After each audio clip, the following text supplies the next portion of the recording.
Hi hello friends, welcome to Namaste India cooking channel. ಇವತ್ತು ನಮ್ಮ ಚಾನಲ್ನಲ್ಲಿ ಮಟನ್ ಕೈಮಾ ಗೊಜ್ಜು ಮಾಡೋದು ಹೇಗೆ ಅನ್ನೋದನ್ನು ನೋಡೋಣ.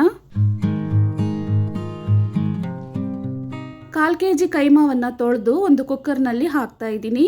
1/4 ಸ್ಪೂನ್ ಉಪ್ಪು, ಅರ್ಧ ಸ್ಪೂನ್ ಅಚ್ಚ ಖಾರದ ಪುಡಿ ಮತ್ತು ಧನಿಯಾ ಪುಡಿಯ ಮಿಶ್ರಣ, 1/4 ಸ್ಪೂನ್ಗಿಂತ ಕಡಿಮೆ ಅರಿಶಿನದ ಪುಡಿಯನ್ನು ಹಾಕ್ತಾ ಇದ್ದೀನಿ. ಇದನ್ನು 2 ರಿಂದ 3 ನಿಮಿಷದವರೆಗೂ ಚೆನ್ನಾಗಿ ಬಾಡಿಸ್ಕೊಬೇಕು.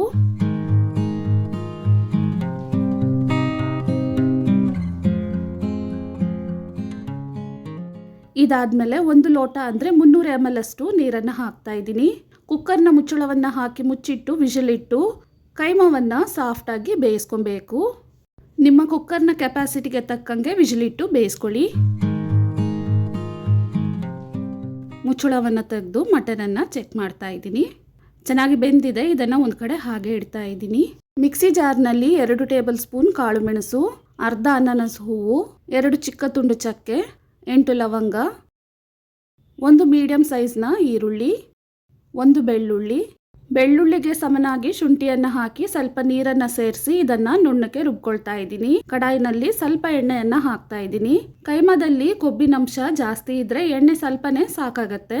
ಇದರಲ್ಲಿ ಸಣ್ಣದಾಗಿ ಕಟ್ ಮಾಡಿರುವ 1 ದೊಡ್ಡ ಸೈಜ್ನ ಈರುಳ್ಳಿ, 1 ಕಡ್ಡಿ ಕರಿಬೇವಿನ ಸೊಪ್ಪನ್ನು ಹಾಕಿ ಈರುಳ್ಳಿ ಕಂದು ಬಣ್ಣ ಬರೋವರೆಗೂ ಚೆನ್ನಾಗಿ ಬಾಡಿಸ್ಕೊಬೇಕು.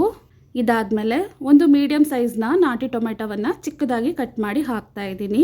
ಟೊಮೆಟೊ ಬೇಗನೆ ಸಾಫ್ಟ್ ಆಗೋದಕ್ಕೆ 1 ಚೂರು ಉಪ್ಪನ್ನು ಹಾಕ್ತಾ ಇದ್ದೀನಿ. ಟೊಮೆಟೊ ಚೆನ್ನಾಗಿ ಮ್ಯಾಶ್ ಆಗೋವರೆಗೂ ಇದನ್ನು ಬಾಡಿಸ್ತಿರ್ಬೇಕು. ಇದಾದಮೇಲೆ ರುಬ್ಬಿರುವ ಮಸಾಲೆಯನ್ನು ಹಾಕ್ತಾ ಇದ್ದೀನಿ. ಇದನ್ನು ಒಂದು 5 ನಿಮಿಷದವರೆಗೂ ಚೆನ್ನಾಗಿ ಬಾಡಿಸ್ಕೊಬೇಕು.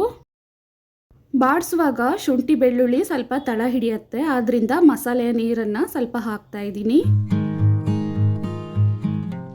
5 ನಿಮಿಷದವರೆಗೂ ಮಸಾಲೆಯನ್ನು ಚೆನ್ನಾಗಿ ಬಾಡಿಸಿದ್ಮೇಲೆ ಬೇಯಿಸಿರುವ ಮಟನ್ ಕೈಮಾವನ್ನು ನೀರು ಸಮೇತ ಹಾಕ್ತಾ ಇದ್ದೀನಿ. ಗ್ರೇವಿ ಇನ್ನೂ ಗಟ್ಟಿಯಾಗೋವರೆಗೂ ಇದನ್ನು ಕುದಿಸ್ತಿರ್ಬೇಕು. ಈ ಮಟನ್ ಕೈಮಾ ಗೊಜ್ಜು ಮೈದಾ ಚಪಾತಿ ಜೊತೆಗೆ ತುಂಬಾ ರುಚಿಯಾಗಿರುತ್ತೆ, ಅಥವಾ ಯಾವುದೇ ಚಪಾತಿ ಜೊತೆಗೂ ತಿನ್ಬೋದು. ನೋಡಿ, ಈ ರೀತಿ ಗೊಜ್ಜು ಹದಕ್ಕೆ ಬಂದಿದ ತಕ್ಷಣ ಕಟ್ ಮಾಡಿರುವ 1 ಮುಷ್ಟಿಯಷ್ಟು ಕೊತ್ತಂಬರಿ ಸೊಪ್ಪನ್ನು ಹಾಕ್ತಾ ಇದ್ದೀನಿ. ಒಂದು ಬಾರಿ ಇದನ್ನು ಚೆನ್ನಾಗಿ ಮಿಕ್ಸ್ ಮಾಡಿ ಸ್ಟವನ್ನು ಆಫ್ ಮಾಡಬೇಕು. ತುಂಬಾ ರುಚಿಯಾದ ಮಟನ್ ಕೈಮಾ ಗೊಜ್ಜು ಇವಾಗ ರೆಡಿಯಾಗಿದೆ.